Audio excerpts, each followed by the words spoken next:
Welcome back to the show, Cherries fans, and thank you for joining us. Please do remember to hit the like, the subscribe, the bell button below. It does help our channel grow. So, of course, there is a cloud hanging over the Premier League at the moment with regards to PSR, profit and sustainability rules. AFC Bournemouth have been mentioned on Twitter, on Facebook, in some articles with regards to this. However, the accounts come out the other day that the club have made £44 million worth of profit, which is pretty decent. What we wanted to do was discuss in a little bit more detail with somebody in the know. We also wanted to touch on the Manchester City situation, the Chelsea situation, as well as those situations at Leicester City, of course, currently in the Championship, Nottingham Forest, and of course Everton as well. They're all pretty angry that, of course, Man City and Chelsea haven't been punished, but they have. So who better to actually ask than somebody who is an AFC Bournemouth fan? And it is a pleasure to welcome back onto the show Sky Sports presenter Mark McAdam. Welcome back to the show, Mark. How are you doing? Yeah, good, thanks. Just excited now for the final phase of the season now that the international breaks are done. It's full steam ahead for the Premier League title race, the battle for relegation, the sides coming up from the Championship. This is where it means business, and this is the most exciting time of the year, so I cannot wait. Definitely. And it's nice for AFC Bournemouth not to be involved in that relegation battle. I know we're not safe just yet, but effectively we're pretty much there, aren't we? Yeah, I think so. What, 13, 14, 15 points, something like that? I'd be gobsmacked if Bournemouth were to go down, particularly with the big black cloud that's hanging over Goodison Park and Everton at the moment with regards to their second point deduction. And of course, we know that Forest have lost 4 points as well, so that shuffles them down the table. I think the key thing really between now and the end of the season is that the players play with that freedom. There's no pressure. There's no threat of relegation, really. So go and express yourself. Go and play some of the good football that we've seen them play so far this season. Keep on the same path that you've been on. Try and upset a few teams. Try and score some goals at home because we've not seen many at the Vitality this season.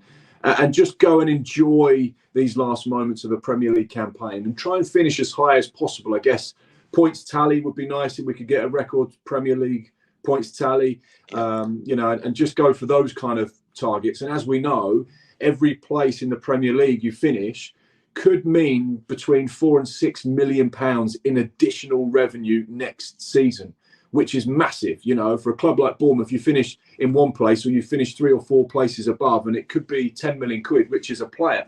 That kind of stuff is significant. So yeah, let's have a good, enjoyable end to the season, but it's nice not to have to worry about relegation. Exactly. But I did message you the other day because, of course, there is lots, like you say, there's this black cloud hanging over the whole of the Premier League at the moment. Of course, Everton and Forest have both got points deductions. Everton are due another one. And there was rumours coming out, as there will be probably with every single club. And the rumours were that, of course, AFC Bournemouth have spent the most we've ever spent in the Premier League, most we've ever spent in our history. We've normally spent 500,000 on a player, but of course 130 million. These rumours were bounded around that, of course, David Brooks went to Southampton to make sure that we fell within the PSR, and I think everybody was a little bit nervous about where it went next. But as you told me on Saturday, and also the accounts have come out, we're in a pretty good place, and it is a load of rubbish, isn't it?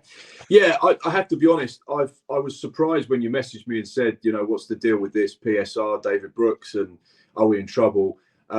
It came as a huge surprise to me. I know that the club are really sensible and astute with the money they spend in the transfer market. They are very wise with what they do. And you have to remember, we've got people in place, Neil Blake and Richard Hughes, obviously, until he goes in the summer, that have been operating for a long time at that football club, and they've cut their cloth accordingly. They know what the club can do, what they can spend, what they can afford, and they always work to whatever Maxim was prepared to invest. They obviously had to break the boundaries a few times when they stayed in the Premier League and they wanted to stay in the Premier League and compete in the Premier League. They came down, they were sensible, they were wise. They signed what they thought were the right type of players to get the team back into the Premier League. They did that. We had 2 seasons outside of it. Of course, you have to be conscious when you're an EFL side about the money you can lose with regards to PSR, FFP. So therefore, the rules are slightly different. And that's one of the reasons why Nottingham Forest have become unstuck, because they have gone over what they're allocated to lose. If you've got 1 season in the EFL, 2 in the Premier League, you can lose up to £83 million over a rolling period. If you've got just 1 season in the Premier League and 2 seasons in the EFL, you're only allowed to lose 61 million over a rolling 3-year period. So Bournemouth's accounts obviously are affected. They can't lose the full 105 million like other Premier League sides. But whenever they sign a player, from my understanding, they put all the data, all the figures, all the numbers into a system, and that will then spit out what they're allowed to spend and where that puts them compared to their PSR commitments. So before they even do the deal, they already know where that leaves them afterwards with regards to the PSR. So I think the club's always been sensible. And I've always said, you know, we've got good people running our football club. Bill Foley wouldn't have bought an organisation that was struggling, that had a lot of debt, that had money going into a black hole. He's invested in an infrastructure and a club that is sound financially. That was what Maxim left. That's what he's inherited. Bill said he was going to back the manager. He was going to buy players. He was going to grow the club. He was going to build a training ground. He was going to look at a new first team stadium. He is doing that. He has stuck to his word.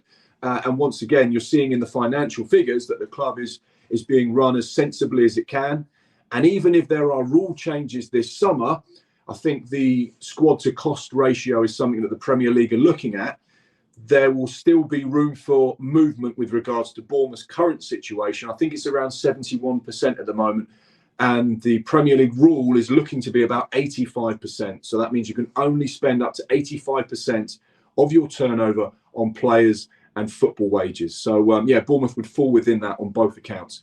And just finally, without trying to sort of make things too complex, obviously the accounts for 22-23 have to be submitted by all 20 Premier League clubs by December the 31st. Then the Premier League has 2 weeks after that date to say you're in breach of PSR rules. Obviously, Nottingham Forest and Everton were told you're in breach of PSR rules. The other 18 clubs were fine. Obviously, we are currently in a new accounting period at the minute that ends on the 30th of June. So if clubs have any question marks or doubts about whether they will be able to meet the current guidelines, they have until the 30th of June to sell players and balance the books. Now, I don't know the intricate details of the situation at Bournemouth, whether they have to sell players. I would be very, very surprised if they're in a position like, for example, Newcastle, Manchester United, Chelsea, where they have to sell players before they can buy. Bournemouth aren't in that situation because they haven't overly spent over the last few years. I'm pretty comfortable with the people that run the club that they are doing what is right for Bournemouth. And do you know what? I've always said we're such a well-run football club. Neil Blake comes under a lot of unnecessary criticism. Yeah. You know, a lot of people will point to, you know, his salary, which is, you know, all for all to see. But he's ran that club so well and got us into this position, you know, where we £44 million worth of profit. You know, I didn't see that coming. I thought, you know, it would be nice to have a like break even, you know, if there's a little bit of a loss, fair enough. But, you know, £44 million worth of profit shows a business that is being run very, very well, considering the capacity of our stadium. Yeah. And you just have to look at the income and revenue from match days in terms of Bournemouth's comparison to Brighton's comparison or Manchester United's comparison. It's chalk and cheese. There's no income there on a match day for Bournemouth. A lot of the money that is running that football club comes from the Premier League and, of course, the broadcast deal and the commercial deals that the Premier League have in place. So Bournemouth have to operate differently to other sides. They have to be astute. They have to be clever. They have to compete in a different world and using a different model. And I think, you know, the time we got promoted to the Premier League, you know, a lot of people were pointing the finger. We only signed, you know, Tavernier, Neto was a free transfer. Rothwell was a free transfer. There was very little investment there for a reason. You know, they were cutting the cloth accordingly. They were doing what was right for the football club. Of course, they want to go out and sign the best players and spend cash, but they also have to think about the longevity of the club and the sustainability of the club. And once again, I've said it before. It really baffles me that fans criticise Neil or Richard, or I don't think, there are probably things that you could find that they've not done so well, and there's probably a lot of things that they say personally, we got that wrong, we didn't quite get that right, and we didn't do that right. But overall, I think they've been superb. I know how hard they work for the club. I don't care what Dominic Solanke gets paid. I don't care what the kit man gets paid. I don't care what Neil Blake gets paid. As far as I'm concerned, this is a huge business that needs a lot of experience and knowledge to be run. And these people have done an exceptional job. Richard Hughes has come under criticism a number of times over the last few years. Guess what? He's been headhunted by Liverpool, one of the greatest institutions in world football. He's taking a couple of members of his backroom team with him. That's allowed Simon Francis to step up. These people don't go to big clubs if they haven't got a record of being very, very good at what they do.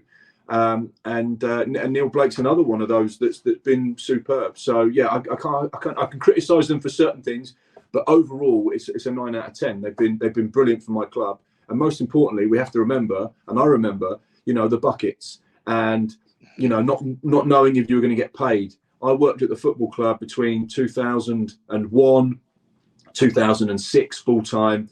And most of the time, I didn't know if I was going to get my wages, because the club was run in such a way that there was just a constant fear about the future. That isn't there anymore. Everyone gets paid, everyone gets treated properly, and the club is going from strength to strength. And it is the best period, for us financially. And I think it started with, of course, he's sadly no longer with us. It started with Eddie Mitchell, and then, of course, to Maxim, and now to Bill. But when you look at it, the people behind the scenes as well have been absolutely fantastic for this football club, and we're in the best place we ever have been. The one question I've got for you now, Mark, though, is because, and it probably echoes what a lot of Newcastle fans are thinking as well, plus other investors from around the globe who are thinking, right, I want to get into football. I want to buy a Premier League side. You know where this is going, don't you? Is it a closed shop? Is it a closed shop? That top big six, is PSR designed for them? Ultimately, no. So ultimately, PSR has been brought in to stop clubs spending beyond their means. Yeah. And, spending unreasonable amounts of money in a situation that they just can't sustain. That's ultimately what it's brought in for. It's brought in to try and keep things more competitive. And obviously, for example, if Newcastle, who have owners worth whatever, 700 billion or something, if they wanted to go and buy Mbappe and Messi and so on and so forth, they could do it if they actually wanted to. They could go and buy the best players in the world, like what Roman Abramovich did with Chelsea many, many years ago. Now, Manchester United and Liverpool don't want Newcastle to come to the top table with all that money. They want to make it as difficult as they possibly can for that to happen. Yeah. And that's one of the reasons why the rule's in place. But also, it's about trying to make it fair. Let's be honest, if every team could only spend 250 million a year on wages and transfers and agents' fees, everyone would have the same budget, and it would make the Premier League, in theory, more exciting. Yeah. But of course, if you're Manchester City and you turn over 720 million compared to Bournemouth's 140 million, they're going to say, well, we should have the ability to spend more money on our players because we turn over more money, we make more money, we're a bigger club, we sell more jerseys. That's why we should have that competitive advantage, because of the size of our club and the size of what we've built. There is no right or wrong. There is no scenario here that makes it fair for anyone or everyone. You look at the sides that are coming up from the Championship, you're seeing a really uncompetitive situation that Sheffield United, Luton and Burnley are really struggling to compete with the other sides in the Premier League. That's no good for the Premier League. That's not good for football. So we've got to find a way to balance those ambitious clubs and those clubs in the top 6, 7, and those clubs coming up to make sure that the league is still exciting to watch for everyone else. And that's something that PSR is essentially trying to do. But it's hard because you won't ever please anyone. The important thing to remember, any rules that are in place now with regards to PSR were voted for by 20 Premier League clubs. So 20 clubs have a vote, 20 clubs can decide what happens. It only needs to have 14 of those clubs to agree on something for a motion to get passed. So they effectively have their own rules, and they are trying to make these rules work for everyone. But of course, the rules in 2015 are actually so out of date now because things have changed, transfer fees have changed, wages have changed, football's changed, the world's changed. So therefore, they need to be reviewed and looked at, and that's something that they want to try and fast track for this summer. One big thing is, of course, you can see 3 teams there alongside us at the bottom. Of course, Leicester are in the Championship at the moment. There is a big question mark above them. Of course, Forest and Everton have got the points deductions. I'm sure Forest and Everton fans, though, are saying, what about Man City? What about Chelsea? Man City have got 115 charges, I think it is. Yeah. Chelsea are under a lot of scrutiny, of course, how Todd Bowley has actually spent there, and some of the deals that he's done. I think he's found a little bit of a loophole, to be honest, and you can understand why he's done that. But what would you say to those fans who are saying, why are we getting punished, but Man City and Chelsea aren't? Yeah, so the 2 things they're both very, very separate cases. Now, I don't know a lot of the details with regards to the Chelsea situation. My understanding of that is that it was actually Todd Bowley and his board that reported themselves to the Premier League over things that had happened in the era before they bought the football club. So there were a couple of anomalies and things that they weren't quite sure about that they have said to the Premier League, we've discovered this, we're not quite sure about it. We're being open, honest, and transparent, and we'd like to work with you to try and understand how this affects us and what this means. Yeah. So that's the situation there. Obviously, this is something before their time, and this is something that they have no control over. Obviously, Todd Bowley has come in with a model to sign young players and spend a lot of money. Mm-hmm. You have to remember that Chelsea make a lot of money because they won the Champions League. They have been winning the Premier League. They have had a lot of European football. They are a global brand. They make a huge amount of money. And of course, they have sold a lot of players from their academy, and they've sold a lot of players. So if you've got, I think up until about the end of June last year, they'd sold something like between 200 and 250 million pounds worth of players. Yeah. They obviously then sell other players like Fikayo Tomori, like Mason Mount. And when you sell these players, they are 100% profit, as opposed to if you paid £50 million for a player, you sell him for £75 million, you then have to look at the book price. It's not £25 million profit to spend on new players. It depends on the book price. And that obviously decreases over the period of the contract, which is known as amortization. So that's the Chelsea situation in a nutshell. It's very complicated. They are at the moment really under the spotlight with regards to selling players before June the 30th to make sure they meet the current rules, because they have spent a lot of money. However, at the minute, no problem. 31st of December, no issue. The previous year's accounts, all fine. The Man City situation again, and now 115 charges. Now, what is important to remember is that is not 115 separate charges. That could be 27 charges for non-compliance. They've asked for some information, and Man City have said, no, you can't have it. And they've asked 27 times, can we have this information? And Man City have said, no, you can't have it, or we don't have it, or we're not sure, or we'll get back to you. Whatever, the check's in the post. So the 115 charges looks like on the surface, oh my God, but it's probably about 4 or 5 or 6 charges that have been recurring month by month, season by season, where they have not done what they have been asked to do. So that's something important to bear in mind. And the other big thing for Manchester City, the charges that they are allegedly facing are from, I believe, hacked emails, stolen information. Now, in a court of law, you cannot use stolen information to prosecute someone.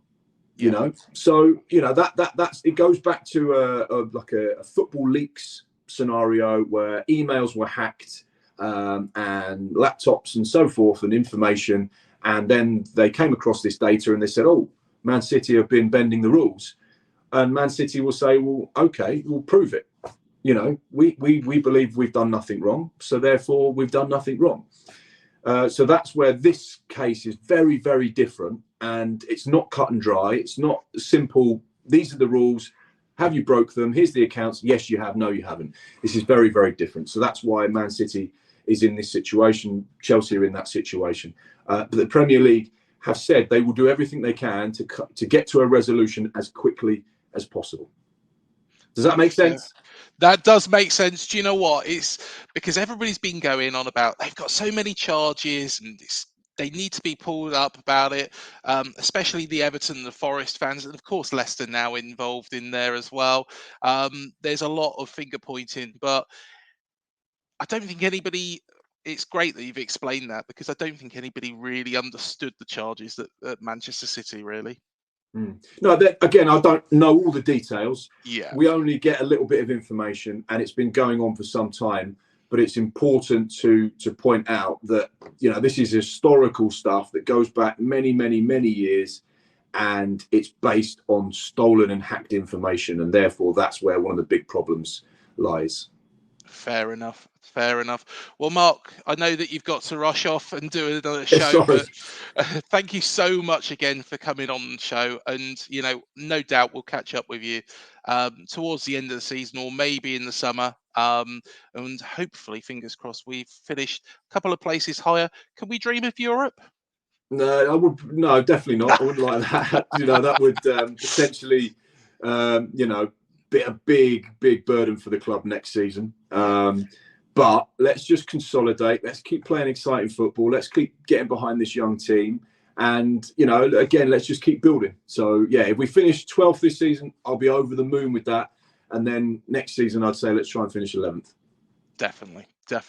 Well, Mark, thank you so much again. And likewise, we'll catch up at a later point in the season, I'm sure. Definitely. Cheers, Craigie. And thank you, everybody, for joining us on this show. Remember to hit the like, the subscribe, the bell button, to be alerted to any new shows we do here on Up the Cherries in all departments. Also, do check out all of our other shows as well across the channel. We've had some great guests on recently as well. So do check all of those out. But until the next show, Up the Cherries, we'll see you soon. Thank you for joining us.